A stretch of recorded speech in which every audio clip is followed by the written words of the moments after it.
What's happening, everybody? Welcome back to Steve's Random Stuff, another episode of What's Going On in the Garage. Today I'm out here putting the final touches on my gear for our Redwood Empire Bass Club July tournament, which is this coming weekend at Clearlake. This will be an all-night tournament. We start out at 6 p.m. on Saturday, fish till midnight, coming in weigh in for day one, then head back out at 1 a.m. or about 1:30 a.m. and fish for another 6 hours to 7:30 a.m. If you're not familiar with California tournament requirements, we're limited to 6-hour tournaments during the summer months from June 15th to September 15th. So we're doing a 2-day tournament, and that way we can bring in the fish in, weigh them, release them, and then head back out for a second day. But what I want to do is a little different today. This is a day before the tournament starts, so I just want to kind of go through some of my preparation, some of my mindset and thoughts of how I get my tackle and rods ready, what baits I'm using. I'll go through the entire full line of baits, what I got tied on, and this is my starting point. And then, as the night progresses, I'm sure I'll be changing things up here and there. I have some baits that are just strictly for the daytime, and then others that I'll be using for nighttime. I got I think fluorescent line on 3 of my rods, which really helps see that line at night. It'd be interesting this year. We have full moon was 2 nights ago on Wednesday, so it'll be 3 days after the full moon. But the moon doesn't come up until almost 11:30 at night. So those first couple hours after the sun sets will be pretty dark. And then once we come back out for the second half at 1:30, the moon should be up high and bright, about an 80% moon, so it should be a lot of light. So that'll maybe affect the color choices of the baits. And watching some other videos online, stuff like Tactical Bassin, Jacob Wheeler, Edwin Evers, just to name a few. Kind of going through some of their bait choices for July as well. And so we'll kind of go through that. Before we get into that, just want to say this video is brought to you by Mr. B Lure Company, maker of fine jigs, spinner baits, chatter baits, etc. Check them out at mrblurecompany.com. So let's get into it. I fished last weekend, if you saw that video. Kind of ran around the lake, just got an idea of where things are, lake conditions, water clarity, stuff like that. So one of the baits that was working really well last week was the good old Ned rig, and I got this on my spinning rod here, 10-pound leader, just your simple Ned rig, peanut butter and jelly, brown and purple. This seems to be a really good color. We're hitting this better than the other colors that we tried.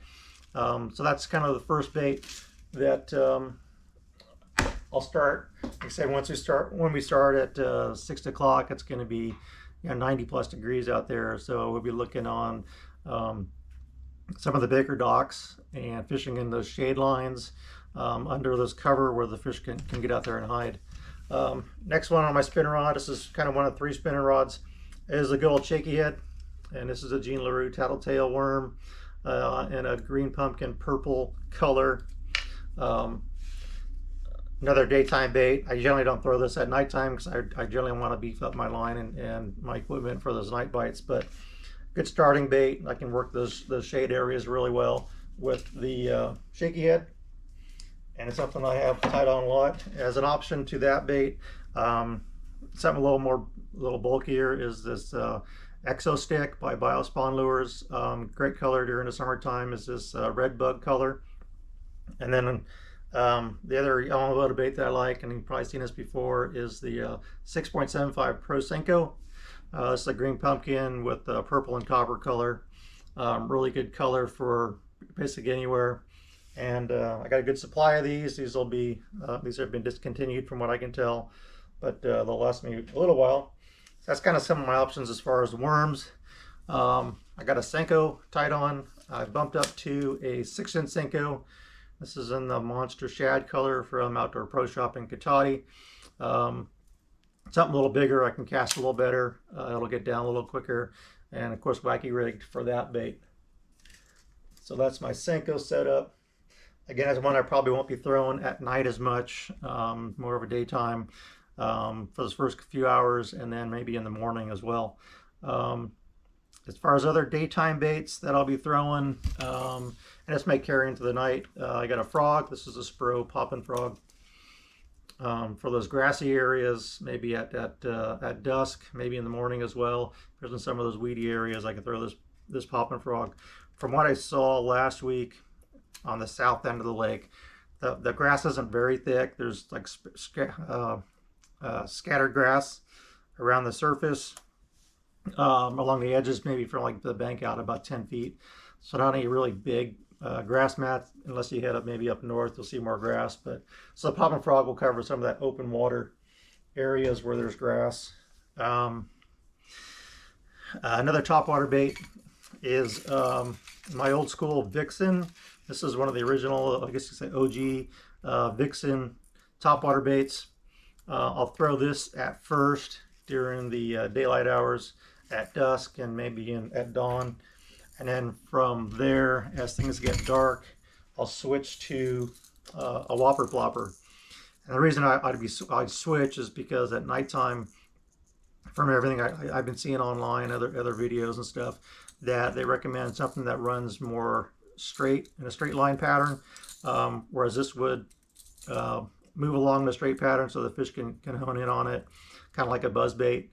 I do have some other buzz baits as well, but you can stop this and pause it and work it a little slower, and that way the fish can hone in on that. And again, nice black with a bright chartreuse, something the fish can see. So the whopper plopper as a secondary bait after throwing the Vixen. And some of these rods I have for multiple use. I'll fish with one bait early, and then I'll switch to a different bait, and I'll have those baits already ready to go, where I just cut and retie really quickly. Another rod here I got set up. Now I got 13 rods in the boat, and so I'll just kind of go through quickly what these all are. I have the one rod that I didn't pull out is my drop shot. I probably won't throw that at all, but I have it tied on just in case. So the next one here is the Mr. B football head. This is a 3/4 size. This is kind of a green pumpkin purple color. Again, the fish have been liking that peanut butter and jelly, the brown and purples. I have this rigged up with a rage tail crawl on there. So something I can throw out there in a little deeper water, get it down and get some of those fish that might be deeper. And again, as a backup, got a couple of baits ready to go. I got trailers on them as well. A couple more Mr. B Lure Company jigs. Black and blue, typical black and blue with the black and blue Yamamoto flapping hog. And then another brown and purple type with a flapping hog as well in the June bug color. So gives me some options to throw. They're in the bright lights and the bright moon phases versus the daytime. Moving on to my Texas rig. This is something I got tied on all the time, regardless of what time of year. And I got that with the Yamamoto Sanshuo bait. This is one you've seen my other videos. Again, it's been discontinued, but I got a pretty good supply of them. And this color has been whacking up there. It's a green pumpkin candy. I really like this color, and catches a lot of fish. So good Texas rig. I can switch up from this to a brush hog or other type of creature bait. And you may have noticed that on this I have 2 bobber stops, one up top above the weight and one below the weight. So I can adjust these. I can move them up like a Carolina rig if I wanted to. Give that bait a little bit more floating action. I can move them down towards the bait. It protects the knot, and I give it a little bit of gap, that way that weight and the bead can kind of move around and clack on each other.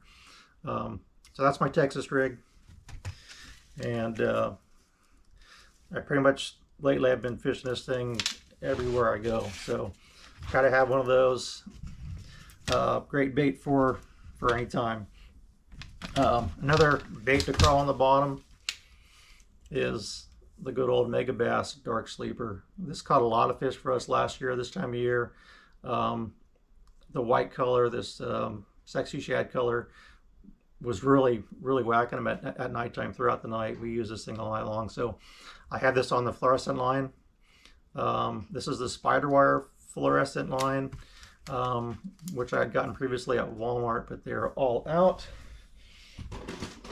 So I actually switched got some additional line. This is the P-Line CX fluorescent line. These are monos, copolymers, but it glows really well. 15-pound test is all I can find locally. A couple of these I do have 20-pound line that I used up from the other spool that I had. So again, fished around the rocks, fished around cover. The dark sleeper really works this time of year. It's a great summertime bait. Moving into a couple more reaction baits. Of course, you got the chatterbait with a Kitech on the back. This is kind of a hitch color. Something I can throw throughout the day. Nighttime, I can switch to a black if I want a chatterbait. And that's just on straight fluorocarbon line. And then the Mr. B spinnerbait, I went with the larger 3/4 ounce with the Kitech again, something a little bit bigger profile. Something this fish can hone in on. I can throw this at the daytime, nighttime, get it down a little deeper with that bigger bait on there and the heavier head. So there should be a little bit of wind. I think probably looking 5 to 10 during the daytime. Probably going to be fairly calm at night. It's hard to say, but early predictions early in the week they were showing 15 to 20 again, but I think it's kind of died down on the reports. I saw this earlier today. So spinnerbait, great bait for daytime, nighttime, anytime. 2 more rods for you. Can't go out at night fish without a big worm. I got a heavier weight, like a 1/2 ounce tungsten, Woo tungsten bait. This is pegged again. I only have 1 peg on this one, and then I have a Woo tungsten bead on there. You can probably see, if you can see that, it's a small bead. This is a big 10-inch Yamamoto black and blue curly tail worm. Something I can throw out there, get it to the bottom, bouncing around and drag it, and hopefully get some of those bigger fish to bite. And this is again on the fluorescent line, so I can see that at nighttime. Then the last and final rod I have here, if I get out in some of those larger flats, is a big crankbait. This is the Duo Realist crankbait, the 20A, and of course the chartreuse blue. Something I can get down 18-20 feet deep plus, and hopefully dig up some of those big fish that are down a little deeper. And I'll probably throw this again early in the evening, and then maybe put this away at night. But we'll see how things go without stabbing myself. So those are my baits. Like I said, I got 13 rods all together. We'll see how things go. And what I'll do is this is going to be a 3-part series. So this is the first part, kind of going over my tackle, my setup, and kind of some of the reasonings why I'm choosing what I am, based on weather conditions, the moon phase, the wind, and various things like that. Then I'll do some video during the day, during the tournament. Of course, at nighttime I probably won't be able to do too much video at night, just because it doesn't come out very well on the GoPro. But I'll get some early, and then probably some in the morning as well, maybe at midnight weigh-in where there's some lights around the docks. And then I'll do a follow-up video afterwards, kind of summarize everything, how the tournament went, and see what baits worked, see what didn't, and kind of gives you an idea of kind of the mindset of going into a tournament, of how you prepare, what baits to choose, kind of where to start. And then of course things always change on the water, so that's kind of my preparation. Kind of organize the boat, try and keep things clean and neat, because we fish, like I said, fishing at night, don't want a lot of stuff scattered around the boat. And I'll probably have like 3 or 4 rods out during the night, just to keep things simple. I don't want to be stepping on anything and breaking rods, especially some of these rods like the Dobbins HP rods, which can be kind of pricey. But hope that's helpful to you. Gives you kind of insight, like I said, into tournament preparation. I'll be posting this after the tournament, for obvious reasons, but kind of gives you, again, like I said, an insight onto the preparation for a tournament and where to start. And then we'll catch you next week, and then I'll do a recap and see how things went. So thanks for watching. Hit that like and subscribe button. Hit that ding bell too, so you can get the notifications when the new videos are posted after this one. Like I said, 3-part series, something different. So thanks for watching, and we'll catch you all next time.